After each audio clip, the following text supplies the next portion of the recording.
भक्तों राम राम, राधे श्याम। भक्ति भाव विद रेणु रस्तोगी चैनल में मैं आपका स्वागत करती हूँ। तो आपको इंदिरा एकादशी की हार्दिक शुभकामनाएं। तो जिनका जन्मदिन है आज उन सभी को हार्दिक शुभकामनाएं, और जिनकी मैरिज एनिवर्सरी है उन सभी को भी हार्दिक शुभकामनाएं। और आशा करती हूँ कि आप कुशल मंगल होंगे। तो आज की वीडियो रहने वाली है कि इंदिरा एकादशी की पूजा हम कैसे करें और कब हमें पारायण करना है, और इंदिरा एकादशी कब है। तो अक्टूबर में इंदिरा एकादशी कब है, और अश्विनी मास के कृष्ण पक्ष की एकादशी को इंदिरा एकादशी कहते हैं। तो इसी पर वीडियो रहने वाली है, तो शुरू करते हैं। तो सबसे पहले आप एक पीला चौकी पर या आप कोई भी मेज पर या चौकी पर आप पीला वस्त्र बिछा लें ऐसे, और उस पर गणेश जी को एक साइड गणेश जी को विराजमान कर दें, और आप अपने लड्डू गोपाल जी, राधा रानी को, और आपके यहाँ जो भी लड्डू गोपाल जी हों, अगर चौकी बड़ी हो तो विराजमान कर लें, और अन्यथा आप अपने मंदिर में ही उनको पधार दें। और चौकी छोटी हो तो एक ही लड्डू गोपाल जी को पधार कर आप पूजा कर सकते हैं। तो इंदिरा एकादशी है 10 तारीख की, और आ रही है 9 तारीख को। तो अक्टूबर में 9 तारीख को आ रही है, तो वो 9 तारीख को 12 बजे आ रही है, और अगले दिन रहेगी, मतलब 10 तारीख को 3 बजे तक रहेगी। तो उदया तिथि में होने के कारण हम एकादशी का व्रत 10 तारीख को करेंगे।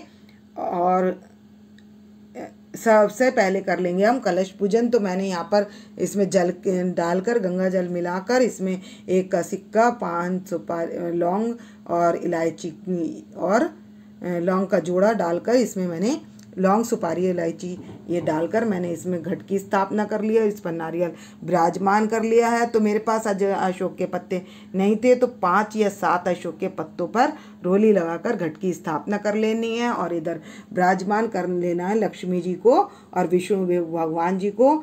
जो विष्णु भगवान के चरण दबाती हुई लक्ष्मी जी हों, ऐसे फोटो को, ऐसे चित्र को आपने रखकर पूजा करनी है। और क्या करना है, तो ये एकादशी समस्त पापों को नाश करने वाली है और पितरों को मुक्ति दिलाने वाली है। तो हमने पारायण भक्तों कब करना है, तो हमने 11 तारीख को 5:45 से लेकर 8:30 बजे तक पारायण कर लेना है।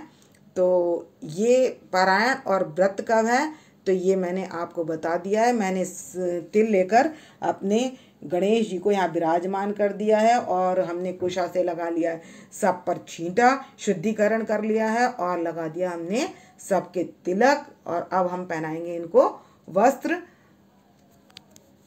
तो भक्तों हमने तुलसी की माला सभी को धारण करा दी है, और अब हम गणेश जी को वाइट जनेऊ धारण कराएंगे। तो ये मैंने गणेश जी को वाइट जनेऊ धारण करा लेना है, और इधर करा लेना है येलो जनेऊ अपने लक्ष्मी नारायण भगवान जी को। उसके बाद हमने इनको वस्त्र धारण करा देने हैं सभी को। तो भक्तों हमने गणेश जी को वस्त्र धारण करा दिए हैं यहाँ पर, और हम राधा रानी को लाल वस्त्र अर्पण कर देंगे, और अपने लड्डू गोपाल जी को हम पीला कलावा पीले वस्त्र अर्पण कर देंगे। यहाँ लड्डू गोपाल जी को भी वस्त्र अर्पित कर देंगे, और ये हमारे बैठे हैं छोटे लाला, तो इनको भी वस्त्र अर्पित कर देंगे, और यहाँ इसको भी वस्त्र अर्पित कर देंगे, और इधर गौ माता को भी वस्त्र अर्पित कर देंगे। और इधर हम लक्ष्मी जी को रेड हिस्सा और येलो हिस्सा हम विष्णु भगवान जी की तरफ रख के इनको हम वस्त्र धारण करा देंगे। तो हमने सभी को वस्त्र धारण करा दिए हैं। अब हम पुष्पों की माला पहना देंगे सभी को। तो भक्तों हमने सबके पास माला अर्पण कर दी, और यहाँ पर कर देंगे हम पुष्प अर्पित। तो हमने सभी को माला पहना दी है, और जिनके पास नहीं थी उनके पास हमने पुष्प रख दिए हैं। और हम यहाँ गौ माता के पास भी मैंने गुलाबी पुष्प रख दिए हैं, और इनके पास हमने रखना है, अगर कमल का पुष्प हो तो ठीक है, नहीं तो गुलाब का पुष्प हमने लक्ष्मी माता के चरणों में अर्पित करना है। और विष्णु भगवान जी को हमने पीला पुष्प अर्पित करना है। तो मैंने ये विष्णु भगवान जी को पीला पुष्प अर्पित कर दिया है। तो हमने सभी को पुष्प अर्पित कर दिए हैं।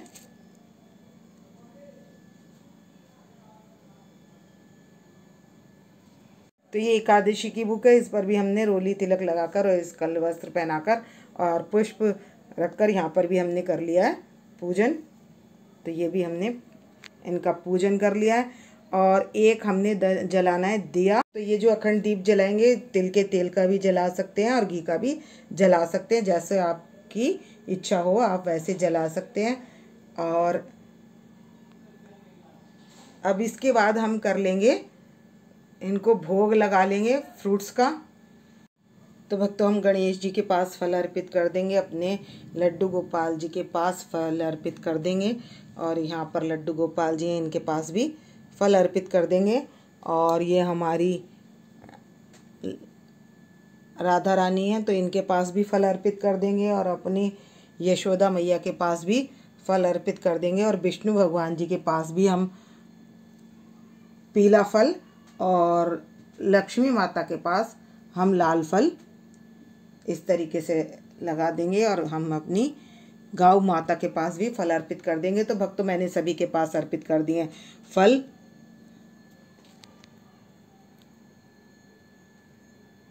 तो हमने दीप जला लिया है और अब जो कथा है तो मैं सार रूप में ही बताऊंगी कि इस एकादशी इसे के करने से क्या होता है, कौन सी एकादशी, इंद्र एकादशी के करने से क्या होता है। तो हमने हाथ में ले लिया है, चाहे आप तिल ले सकते हैं या पुष्प दल ले सकते हैं, संकल्प के पैसे ले सकते हैं हाथ में लेकर और कथा कर लेंगे, संकल्प कर लेंगे और कथा करेंगे। तो इसमें कि अश्वनी मास की एकादशी का क्या नाम है, तो ये नरक में गए हुए पितरों को उद्धार दिलाने वाली है। तो सतयुग में महिष्मती नाम की एक नगरी थी, उसमें एक राजा राज्य करता था। तो उसके पास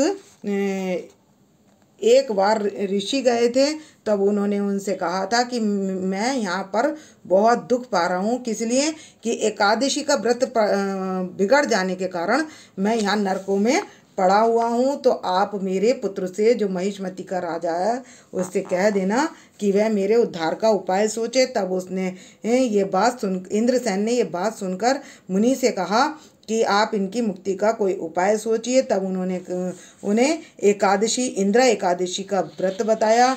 अगर मेरा पुत्र एकादशी का व्रत संकल्प करके इंद्र एकादशी का व्रत का फल मुझे दे देगा तो मैं यहाँ नरकों से छूट जाऊंगा।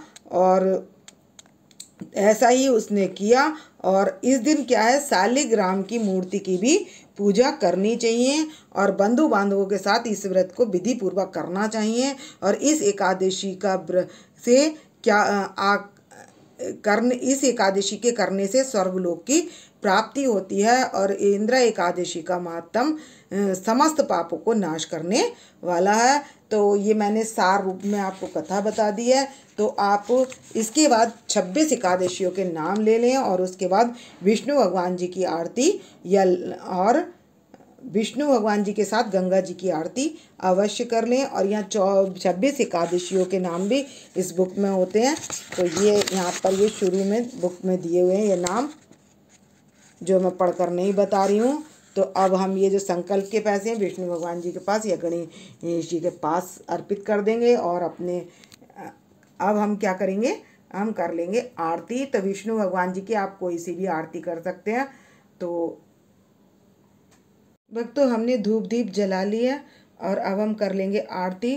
तो विष्णु भगवान जी की आरती कर लेंगे कोई सी भी, तो करेंगे।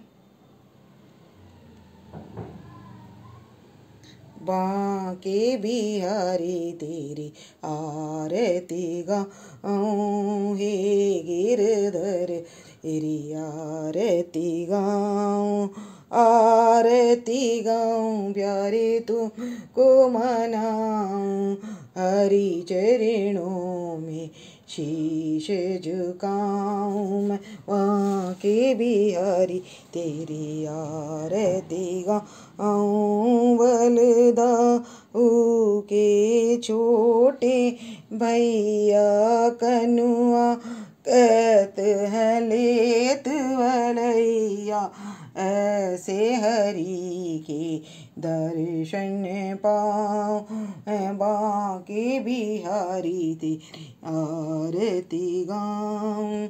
हे तो भक्तों मैं शंख के जल से जोत ठंडी कर दूंगी।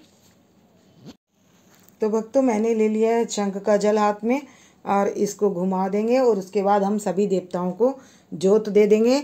और ये हम दिया तुलसी, ये वाला धूप दीप जो है तुलसी माता को भी दिखा देंगे और अपने मंदिर में रख देंगे।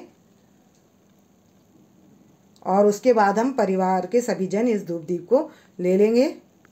तो भक्तों अब करेंगे हम पुष्पांजलि अर्पित। पुष्पांजलि अर्पण करो ग्रहण करो महाराज, कृपा दृष्टि अवलोकिए शरण पड़े की लाज।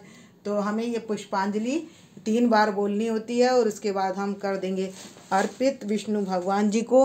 और उसके बाद हम यहाँ पर जितना ही भोग पदार्थ रखा है तो घंटी बजाकर हम लगा देंगे भोग। तो दोस्तों इस वीडियो का करूँगी मैं यहीं पर एंड। यदि आपको मेरी वीडियो पसंद आए तो प्लीज़ लाइक करें, सब्सक्राइब करें और शेयर करना ना भूलें। और कमेंट सेक्शन में आप हाजिरी लगा सकते हैं अपनी राधा रानी के लिए, अपने लड्डू गोपाल जी के लिए।